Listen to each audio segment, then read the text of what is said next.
हमारे चैनल को सब्सक्राइब करें और बेल आइकन दबाएं।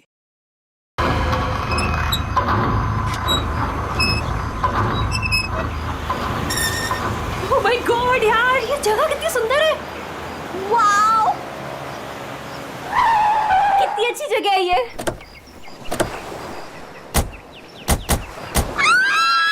यहाँ मैं और आयशा रहेंगे। वाओ, थैंक्स करण। इतना तो मैं कर सकता हूँ ना तुम लोग के लिए। अब तुम्हें और आयशा को उस सड़े हॉस्टल में रहने की कोई जरूरत नहीं। बिल्कुल सही कहा करण।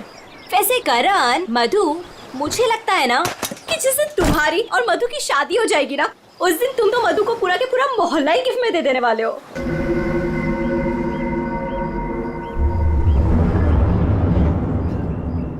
लगता है सामने वाले घर में कोई रहता है।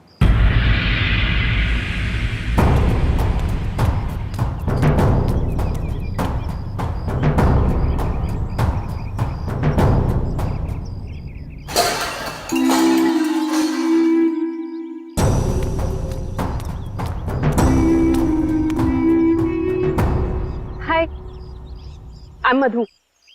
ये आयशा, हम आपके पड़ोसी हैं। हाय। और आप? मैं सामने के घर में रहता हूँ अपनी माँ के साथ। मेरा नाम विनय है और वो खाना अच्छा बनाती है। अब वो कौन? मेरी माँ खाना अच्छा बनाती है। तुम कौन हो? मैं करण हूँ, मधु का बॉयफ्रेंड। बॉयफ्रेंड गर्लफ्रेंड बॉयफ्रेंड गलत बात है। नहीं, माँ ने कहा है बॉयफ्रेंड गर्लफ्रेंड गलत बात है। विनायक,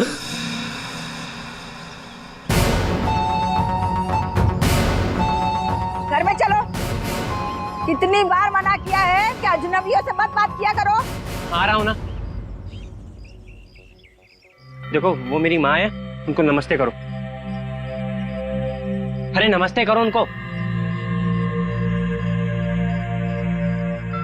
इधर आओ, इधर आओ। अंदर चलो। आ रहा हूँ। सुनो, 8 बजने से पहले घर के अंदर चले जाना, ठीक है? क्योंकि 8 बजने के बाद ना वो आ जाता है। वो कौन है? मरमैन। लेकिन याद रखना, दरवाजे खोलना मत। हम भी नहीं खोलते, कोई नहीं खोलता। ध्यान रखना, दरवाजे मत खोलना, ठीक है? मैं जा रहा हूँ, bye.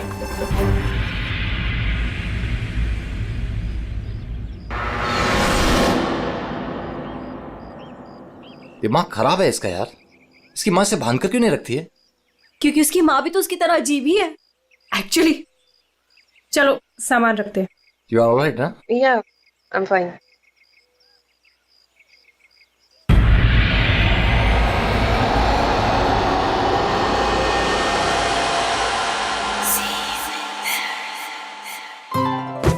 So beautiful. Thanks Karan, you really love me. अच्छा गाइस, सुनो ना, हम ना यहाँ पर एक कल गेट टुगेदर पार्टी करते हैं। व्हाट से? हाँ, कुछ भी करो यार, ये घर तुम्हारा ही है। और ये रही घर की चाबियां। एक सेकेंड, एक चाबी मैं रख लेता हूँ, क्या पता कब जरूरत पड़ जाए। आयशा, एक चाबी तुम भी रख लो। ये लो। थैंक्स। ओह नो, क्या हुआ? 6:40 हो गए। मुझे सर्विस सेंटर जाना था अपनी कार लेने, और उसके बाद फिर माँ को भी मिलने जाना है। करण, एक मिनट रुको। मुझे रास्ते में अपनी कजिन क्या ड्रॉप कर दोगे? वो प्रोजेक्ट कंप्लीट करना है मुझे। अरे तुम मेरे साथ चलोगी तो मधु का ख्याल कौन रखेगा? करण, मैं अपने घर में हूँ, जंगल में नहीं हूँ। तुम आयशा को लेकर जाओ, don't worry, I will be fine. Are you sure? Yes. Thanks Madhu. लेकिन मधु, अंदर से दरवाजा बहुत अच्छे से बंद कर लेना। ओके। ठीक है, चलो बाय।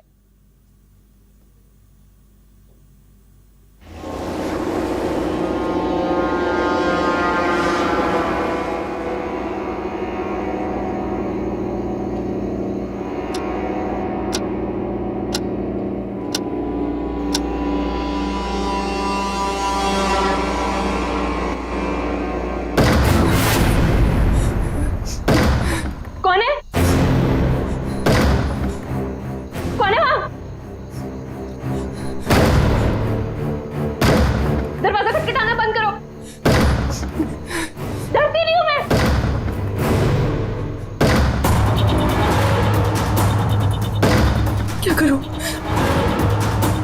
करण को फोन कर।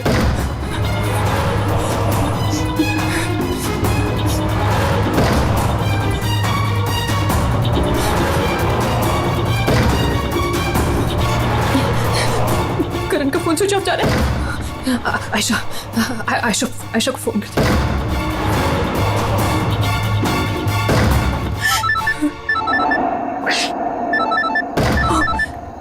अब क्या करूं? अंधेरा करती हूँ।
सही था यार, पर मजा आ गया।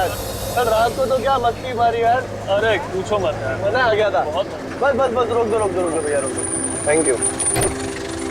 अरे मधु ना आज मेरी जान ही ले लेने वाली है। एक तो मैं अपना फोन भूल गई, रात को घर भी नहीं आई।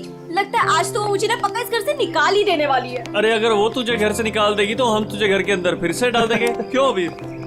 ओहो मैडम, घर से तो तब निकलोगी जब घर के अंदर जाओगी। जाओ, डोरबेल बजाओ, मधु को लेके लंच पे जाना है, वीकेंड की प्लानिंग करनी है। गो फास्ट। जा रही हूँ। और जल्दी आओ।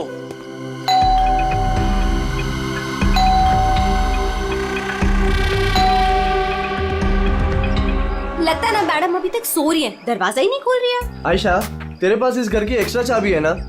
हाँ है। तो उस चाबी का क्या अचार डालेगी? जब चाबी है तो गेट खोलना, डोरबेल क्यों बजा रही है? ओ हाँ, मैं भी ना खोल। पागल हूँ।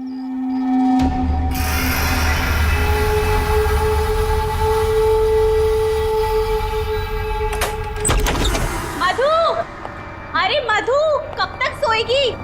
उठ मधु, मधु,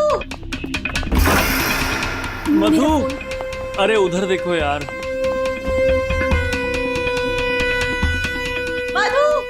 मधु बाथरूम में भी नहीं है। अरे वो तो बाहर भी नहीं है यार। यार ये मधु कहाँ चली गई है? मुझे बहुत टेंशन हो रही है। वो ठीक तो होगी ना? मधु, मधु, मधु, मधु,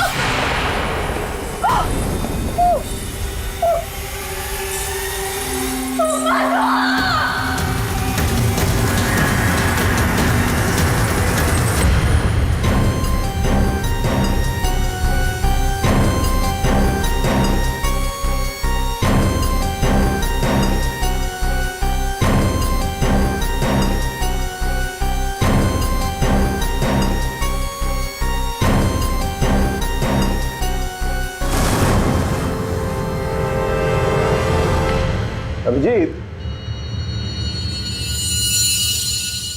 इस हथौड़े से जिस पर भी वार किया गया होगा ना, लगता नहीं वो जिंदा बचा होगा। सर मगर लाश कहाँ है? खूनी लाश ले गया और ये हैमर यहीं छोड़ गया। और हथौड़ा भी ऐसा जिस पर कहीं कोई फिंगरप्रिंट के निशान नहीं। और सर यहाँ पे तो कोई तोड़फोड़ भी नहीं मची हुई है, सब चीज अपने जगह पे। और दरवाजे का लॉक भी सही सलामत है, कोई फोर्स एंट्री नहीं है। और मधु के दोस्त भी बता रहे थे जब वो लोग अंदर आए तो ये दरवाजा खुला हुआ था। शायद खूनी के पास डुप्लीकेट चाबी होगी। दरवाजा खोल के अंदर आया, मधु के सिर पे हथौड़ा मारा और गायब। मगर यहाँ खून के छींटे भी नहीं दिख रहे। हथौड़ा मारा तो खून तो बहना चाहिए ना? शायद खून साफ कर दिया होगा। सिर्फ मधु ही यहाँ पे थी या कोई और भी था? नहीं सर, मधु इस घर में अकेली थी। इस घर की चाबी और किस किस के पास रहती है? सर ये सवाल आपको करण से पूछना चाहिए सर। क्यों? करण से ही क्यों? करण ने ये घर आयशा और मधु के लिए लिया था, तो सर एक चाबी करण के पास भी थी। मधु और आयशा के लिए करण ने घर लिया था, क्यों? मधु करण की गर्लफ्रेंड थी सर। कल रात आयशा तुम कहाँ थी? सर वो कल रात मैं अपने कजिन को मिलने गई थी, वापस आना था तो लगेज यही छोड़कर गई थी, पर लेट हो गया था, सोचा कॉल कर मधु को सब बता दूं, पर अपना फोन भी यही भूल गई थी सर। जरा इस करण का फोन नंबर देना।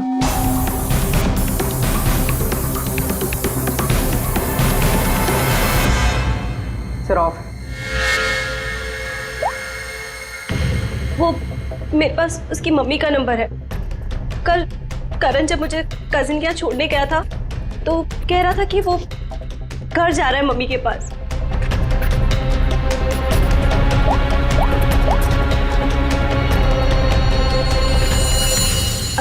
हेलो आंटी, करण है? कल रात को आया था क्या वो?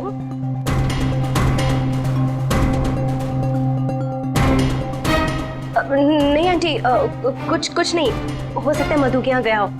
मैं आपको बाद में कॉल करती हूँ। तो करण कल रात अपने घर भी नहीं पहुंचा और यहाँ भी नहीं आया। सर मुझे आपको एक बात बतानी थी। वो हमारे नेबर्स जो है ना, उन्होंने कहा था कि यहाँ पर एक हैमर मैन आता है रात को, तो कहीं उसने तो कुछ नहीं कर दिया। Hammer man? किसने बताया तुम्हें? ये कौन है? विनय बेटा, कोई आ रहा है? हाँ माँ, कोई याद हो रहा है।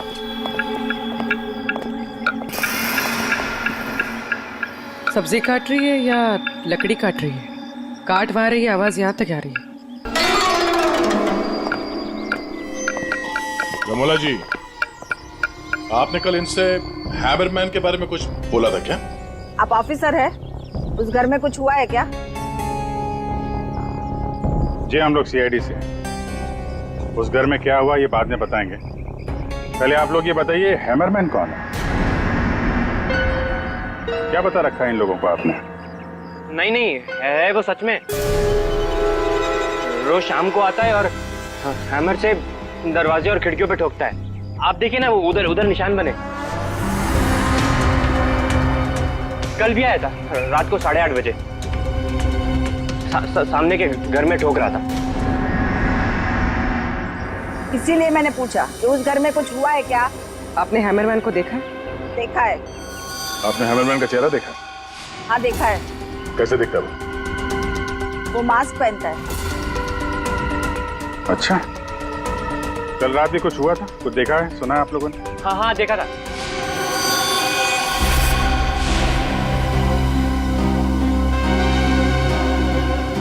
रमोला जी, अभी आंख दिखाने से कोई फायदा नहीं। बोलो, क्या देखा था तुमने? कल रात 8:30 बजे मैंने खिड़की से देखा कि बस फिर मैंने नहीं देखा, माँ ने खिड़की बंद कर दी। एक आदमी और एक औरत। वो आदमी तो करण हो सकता है। और सर वो औरत? करण की कोई साथी? दोनों अंदर गए, मधु का खून किया और लाश लेके पीछे के रास्ते से निकल गए। एक बार पीछे की तरफ देख लेते हैं। आप लोग यहीं पे रुकिए। पूर्वी, इनसे हैमरमैन का स्केच बनवाओ। पीछे के दरवाजे से वही घुसेगा जिसे अपने पड़ोसियों की नजरों से बचना होगा। वो नहीं होगा जो मधु को लेकर निकल गया।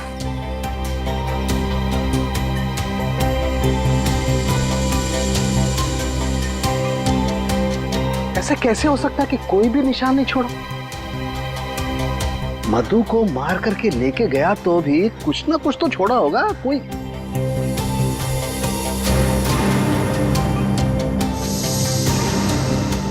एक मिनट,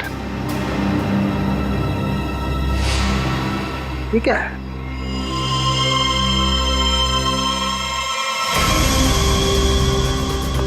कुछ अलग से?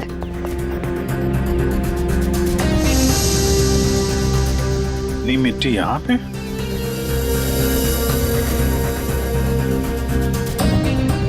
लगता है किसी ने यहाँ पे पैर वैर धुले हैं, इसलिए मिट्टी यहाँ पे है।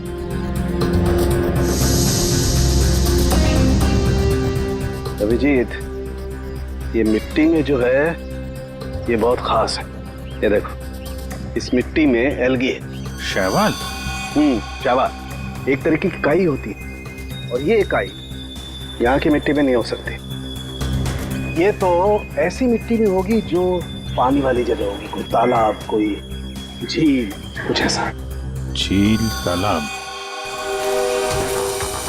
ये तालाब है जो मधु के घर से सबसे नजदीक।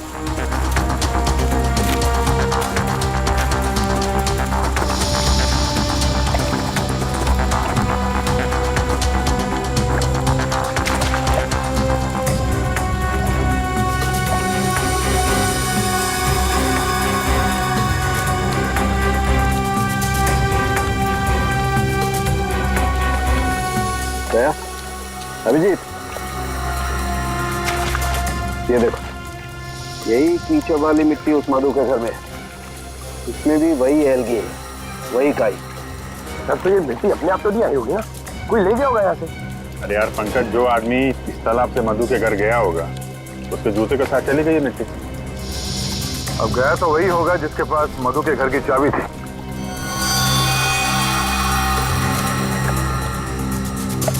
पर कौन गया होगा? अब चाहे वो हैमरमैन हो या फिर कोई और। हैमरमैन? ये हैमरमैन ने किया है क्या? वो काम तो उसी का ही लग रहा है। हाँ,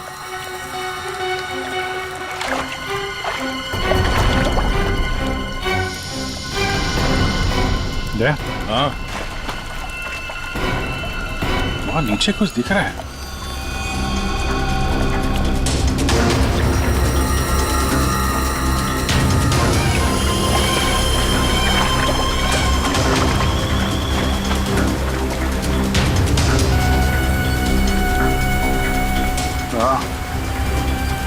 कुछ है तो सही वहां पर। डाइवर्स को बुलाते हैं और क्रेन भी।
रोहित, ये करण की कार है ना?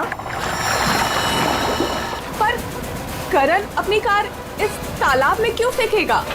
हो सकता है हैमरमैन लेकर आया हो। करण की कार का नंबर और इस कार का नंबर दोनों सेम है।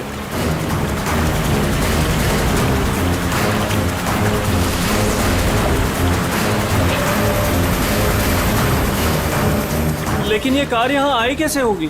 अब जाहिर सी बात है, करण की कार अपने आप इस झील में तो नहीं गई होगी। और कल करण ने आहिस्ता से कहा था ना, जब अपनी माँ के घर जा रहा है तो अपनी माँ के घर तो नहीं गया, मधु के घर गया। मधु के घर की चाबी भी थी उसके पास। लगता है ये करण ही हैमरमैन हो। ये हैमरमैन के साथ मिलके उसने मधु का खून कर दिया, लाश इसमें डाल दी और कार पानी में फेंक दी। आप लोग यहीं पे रुकिए।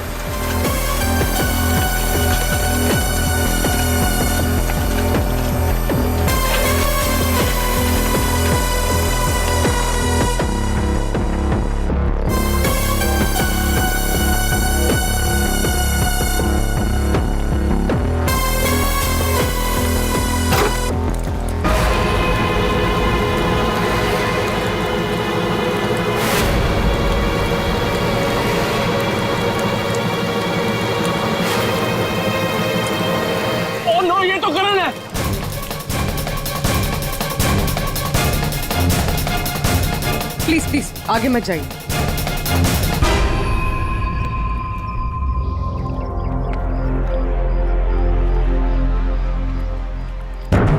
खोपड़ी बुरी तरह से टूट गई है, किसी भारी चीज से मार किया है। हथौड़े से ही मारा होगा, हैमरमैन ने मारा है। सर मतलब हैमरमैन ने करण को मारकर लाश गाड़ी में डाल दी और गाड़ी तालाब में फेंक दी। फेंका नहीं पूर्वी, इधर ढलान पे धक्का दिया और गाड़ी सीधा झील में। सर मगर अगर गाड़ी को धक्का मार के वहां तालाब में डाला है तो फिर ये नॉर्मल पतला दुबला आदमी नहीं होगा सर, ये हैमरमैन बहुत तगड़ा होगा सर, हट्टा कट्टा। या फिर 2 लोग होंगे। अब ये करण तो मिल गया, मधु को ढूंढना है।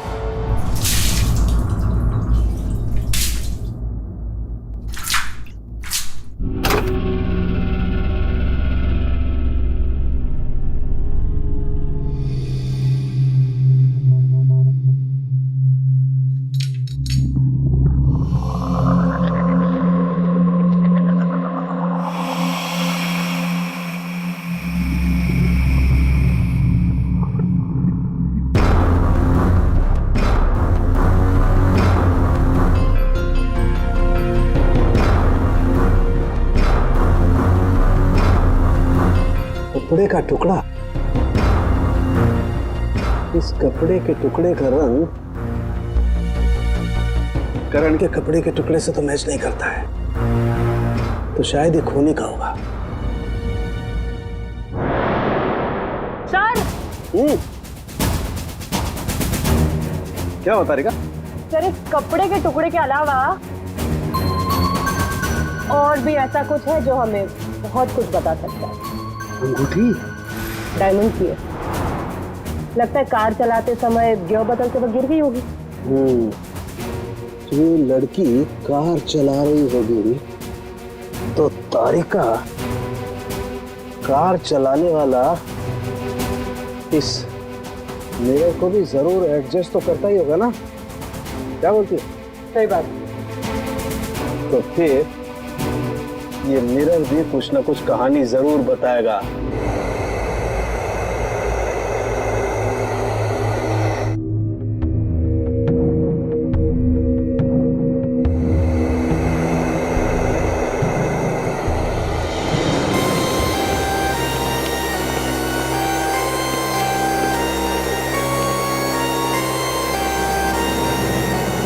शीशे के बाल सुखा रहे हैं क्या? पूरा शीशा सुखा रहा हूं, जब ये सूख जाएगा ना बहुत कुछ बोलेगा, लेकिन फिलहाल ये करण ने और अंगूठी ने जो बोला है वो सुन लीजिए।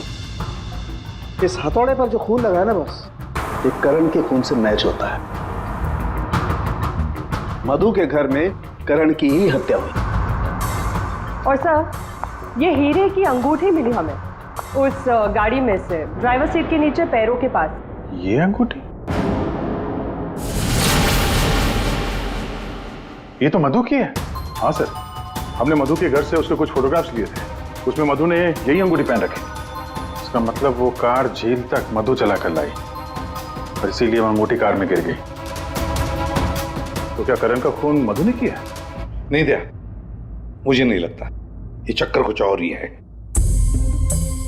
अगर ये अंगूठी मधु रेगुलरली पहना करती थी तो इतने आसानी से उंगलियों से निकलेगी ही नहीं ना, वो गिरेगी कैसे?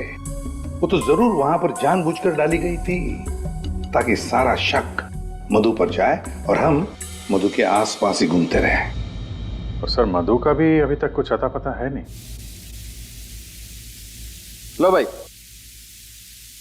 इस शीशे ने भी मुंह खोल दिया है। ये देखिए, इस पर बहुत सारी उंगलियों के निशान हैं। मधु यहाँ पर है नहीं, वरना उसकी उंगलियों से मैच करके दे। कोई बात नहीं सर, जब मधु मिल जाएगी तो मैच कर लेंगे। काम करते हैं, 7 बजे से लेकर 9 बजे तक ये करण कहाँ कहाँ था, इसके डिटेल्स निकालते हैं। अपने आप सब कुछ पता चल जाएगा।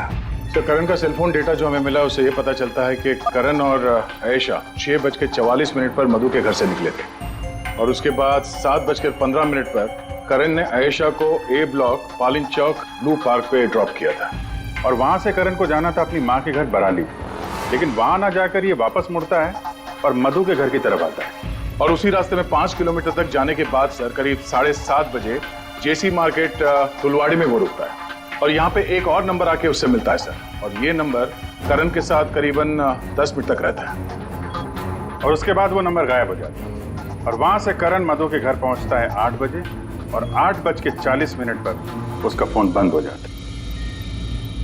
दूसरा नंबर किसका है जो करण से जेसी मार्केट में मिला था?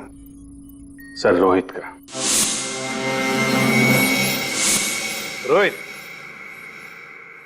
तुम करण का खून होने से पहले उससे मिले थे पूरे 10 मिनट के लिए, क्यों? सर मैं अपने दोस्त की मौत से बहुत ज्यादा डरा हुआ था सर, और मुझे समझ में ही नहीं आ रहा था कि मैं कैसे रिएक्ट करूं, क्या बोलूं।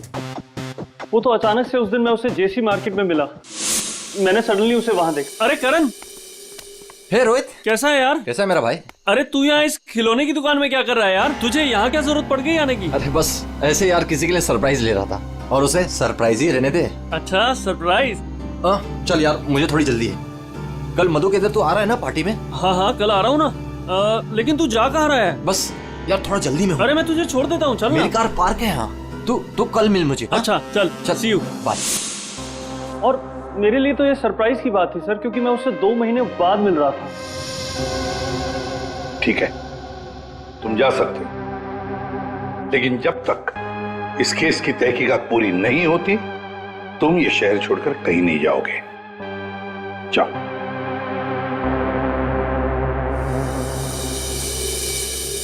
बड़ी अजीब बात है, ये करण अपने मां से मिलने जाता है लेकिन वहां नहीं जाता है खिलौने की दुकान में।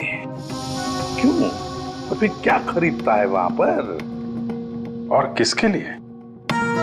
उसने वहां से जो कुछ भी खरीदा होगा वो लेकर वो सीधे मधु के घर गया। तो कहीं उसने वहां से ये मास्क तो नहीं लिया? और वहां से वो मधु के घर पहुंच गया जहां पे हैमरमैन उसका इंतजार कर रहा था, जिसने खून कर दिया उसका। अब ये तो कुमुद ही बता सकती है। कुमुद? सर आखिरी बार करण की बातचीत फोन पर कुमुद से हुई थी और विनय ने भी बताया था सर कि उस रात हैमरमैन के आने से पहले घर के बाहर उसने गाड़ी के हेडलाइट पे 2 लोगों को देखा था सर, एक लड़का और एक लड़की, और उस लड़की के हाथ में कुछ ऐसा था जो चमक रहा था। सर कुमुद के हाथ में भी एक ब्रेसलेट है, वही चमक रहा होगा। ये कुमुद और करण होंगे घर के बाहर।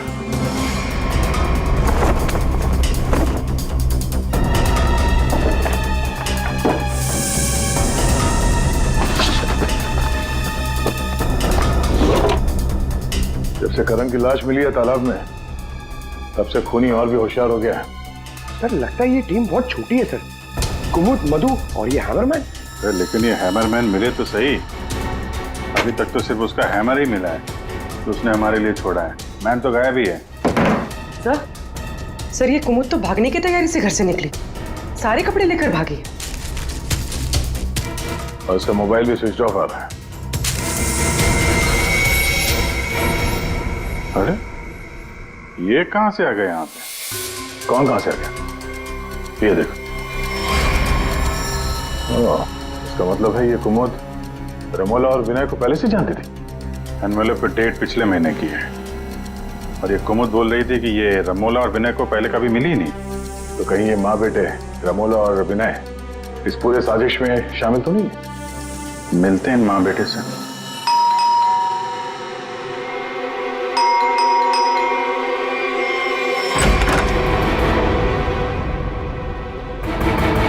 पूरी पंकज, घर की तलाशी लो, देखो कोई है क्या अंदर।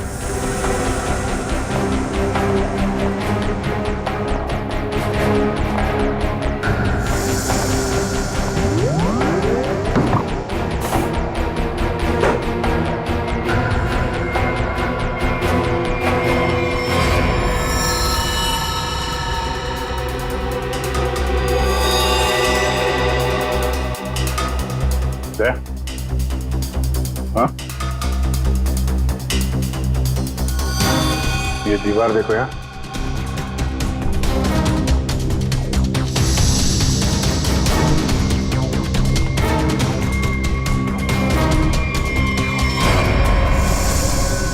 पेंट अभी ताजा है।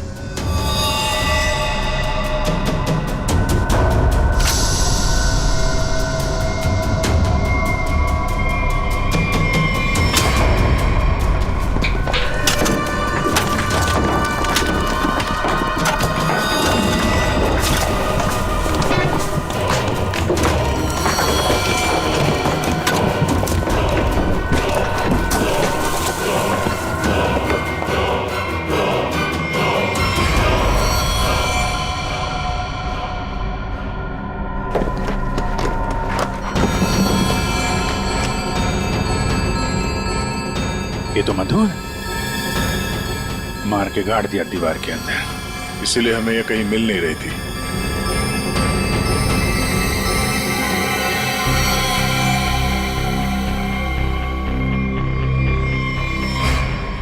सर इसे भी हथौड़े से मारा।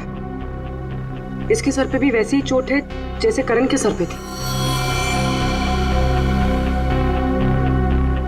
यार ये जो कुछ भी हुआ है कल रात 8:30 बजे के बाद ही हुआ है। बारिश के दिनों में ये दीवार इतनी जल्दी सूख कैसे गई? इस दीवार के प्लास्टर को सुखाने के लिए कहीं से हीटर या इंडस्ट्रियल हीटर मंगाया होगा। सर अभी यहाँ पे रास्ते पे मोड़ पे मैंने एक वो जो इंडस्ट्रियल इक्विपमेंट भाड़े पे देते ना सर, उसकी दुकान देखी थी सर। जाके पता करो। टोनी है बहुत चालाक, अच्छी प्लानिंग कर रखी थी। उसको मालूम था कि मधु यहाँ सामने वाले मकान में रहने आने वाली है। और यहाँ पे हैमरमैन होने का अफवाह फैला दिया ताकि शक उस पे नहीं हैमरमैन पे जाए। और तीनों फरार हैं, रमोला, विनय और कुमुद। सर मैंने इंडस्ट्रियल हीटर के सप्लायर के बारे में पता किया। इनको रमोला और विनो के बारे में पता है, इन्होंने ही सप्लाई किया था वो हीटर। अच्छा, अब जरा ये फोटो देखिए, यही माँ बेटे आए थे आपके पास? हाँ सर, ये तो मेरे बहुत पुराने ग्राहक हैं। पुराने ग्राहक?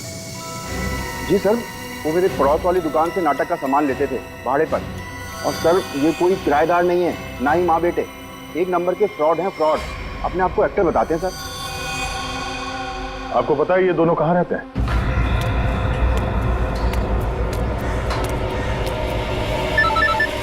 तो निकल, मैं मिलता हूँ। हाँ चल मिलते हैं।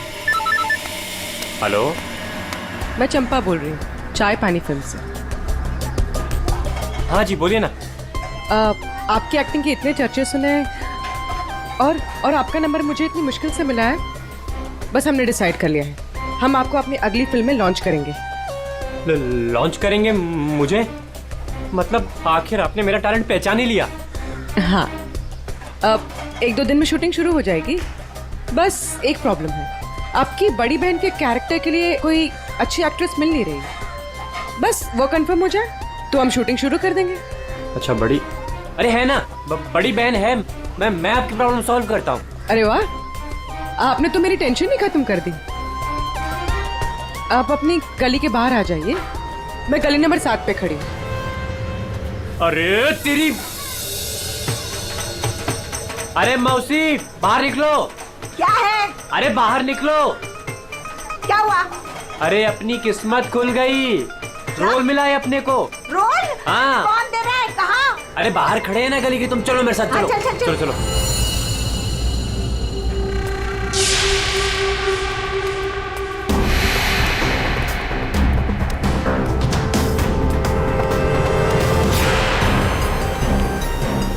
CID? हाँ CID। कहाँ जा रहा है? अच्छे मुजरिम का किरदार तो तुम लोगों ने निभा लिया, अब जरा एक अच्छे गवाह का किरदार भी निभाओ और ये बताओ कि कुमुद कहाँ है?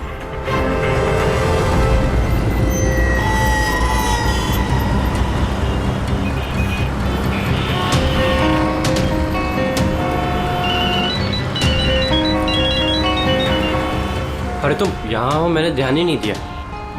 तुमने क्यों कॉल किया मुझे? सब जानते हो फिर भी। अब मैं क्या करता? CID बुलाएगी तो क्या आना ही पड़ेगा। CID? तुमने मुझे CID के कहने पे यहाँ बुलाया? मैडम आप बहुत स्मार्ट है, लेकिन हम आपसे ज्यादा स्मार्ट है। सर आप मेरी बात सुनिए। नहीं, बात सुनेंगे आपकी, लेकिन ब्यूरो चल के सुनो। चलिए। कहाँ भाग रही मैडम? पैदल ही जाएगी क्या CID ब्यूरो तक? गाड़ी लाए हम तुम्हारे लिए। चल। और कितना इंतजार करना पड़ेगा? आखिर कोई बताता क्यों नहीं कि हुआ क्या है? जरूर बताएंगे आयशा जी, जरूर बताएंगे, लेकिन इससे पहले कि हम बताएं, तुम हमें बताओ कि हुआ क्या था। मैं? मतलब ये कि आप और मधु एक नए घर में शिफ्ट होती हैं, जहां पहले से ही कुछ गड़बड़ चल रही होती है। ऐसे में आप मधु को उस घर में छोड़कर अपने किसी कजिन के घर चली जाती हैं, और तो और अपना मोबाइल फोन भी वहां रख के जाती है, ताकि मधु तुमसे तो मदद न मांगे। अजीब है ना? सर, मधु मेरी बहन जैसी थी, उसके साथ कुछ गलत करने के बारे में मैं सोच भी नहीं सकती हूँ। अच्छा, बहन जैसी थी? बहन तो नहीं थी ना? हाँ? अभीर, इस पूरे इन्वेस्टिगेशन में किसी ने तुम पर एक बार भी शक नहीं किया, क्यों? जो भी पूछा उसके बारे में तुम्हें कुछ पता ही नहीं। और जब मधु का खून हुआ उससे ठीक पहले तुम्हारा मोबाइल फोन स्विच ऑफ। कोई तुम पर शक क्यों करेगा? सर आप मुझ पर गलत इल्जाम लगा रहे हैं सर। मैं तो आयशा और मधु से सिर्फ 4 दिन पहले मिला था। मैं ऐसा क्यों करूंगा सर? और सर मेरा फोन पानी में गिर गया था, इसके लिए वो स्विच ऑफ है। हाँ, पानी में गिर गया था, उसी झील के पानी में जहां से करण की डेड बॉडी मिली थी। सर ये सारा प्लान तो विनय और अमोला ने सेट किया था। पैसों की लालच में ये दोनों इतना गिर गए कि इन्होंने अपने हाथ खून से रंग दिए, मधु को दीवार में चुनवा दिया। और सर अभी भी यही आलाप राग रहे हैं कि हमने कुछ नहीं किया। सच में हमने कुछ नहीं किया है। ये लो, फिर वही राग। फंस गए थे हम। आपको हाँ कहते तो भी फंसते, और ना कहते तो भी फंसते। एक्टिंग करने हमें नहीं मालूम था इतना कुछ हो जाएगा। तो आप लोगों के हिसाब से मधु और करण का खून हम लोगों ने किया है? उन दोनों का खून तुम लोगों ने नहीं किया है, उन दोनों का खून किया है हैमरमैन ने, और वो हैमर हमारे पास है।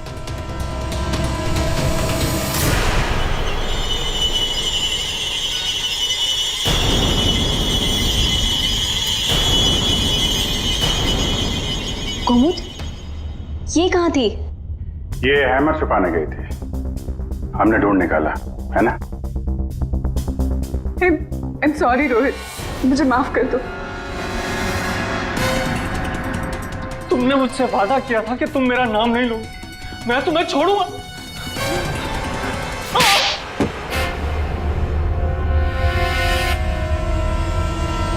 हाँ मैं हूँ वो हैमरमैन। क्यों मारा तुमने उन दोनों को? वो दोनों तो तुम्हारे दोस्त थे ना? कोई दोस्त नहीं, कोई प्यार नहीं, वो दोनों धोखेबाज थे। मधु 5 साल से मेरी गर्लफ्रेंड थी, और 5 मिनट में उसने मुझे लात मार दी उस करण के लिए। जानते हैं क्यों? क्योंकि उसके पास पैसा था, और उसी समय मैंने डिसाइड किया कि मैं उससे बदला लूंगा, उन दोनों से। तुमने इसका साथ क्यों दिया? मैं रोहित से बहुत प्यार करती हूँ, मुझे उसका साथ देना पड़ा। तैयारी तो तगड़ी कर रखी थी तुमने। 3 महीने से प्लान कर रहा था मैं, उन दोनों को एक दर्दनाक मौत मारने की। बस इंतजार कर रहा था। 3 महीने का इंतजार? किस चीज के लिए? सही वक्त का इंतजार। और वो सही वक्त तब आया जब मुझे करण ने मधु के लिए घर ढूंढने के लिए कहा, और उसे मैंने ये वाला घर दिला दिया, और उसके बगल वाला घर मैंने कुमुद के नाम से रेंट पर ले लिया, और वहां इन दोनों घोचुओं को रखा, इन बेवकूफों को।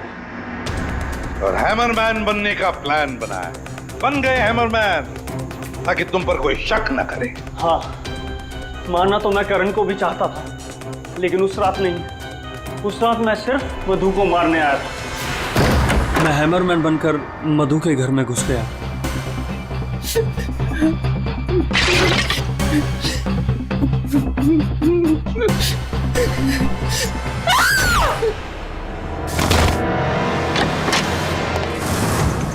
और मुझे इस बात का बिल्कुल भी अंदाजा नहीं था कि करण भी वहां पर आ जाएगा।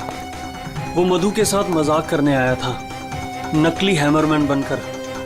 उसने मास्क जब मैंने उसे मार दिया तब मुझे पता चला कि वो दरअसल करण ही था। मैंने कुमोद, रमोला और विनय की मदद से दोनों लाशों को ठिकाने लगा दिया। रोहित जी, ये हथौड़ा हमें ना भी मिलता ना, तब भी तुम बच नहीं सकते थे, क्योंकि करण और मधु ने मरने के बाद भी हमें बताया कि खूनी तुम हो। रोहित, कुमुद, रमोला और विनय, तुम सब ने मिलकर मधु और करण का खून किया है। अब जेल में बैठकर हैमरमैन की नई नई कहानियां सुनाते बैठना इन सबको, तब तक फांसी का ऑर्डर तो आ ही जाएगा। For more updates, subscribe to our channel, click the show links and enjoy watching the videos.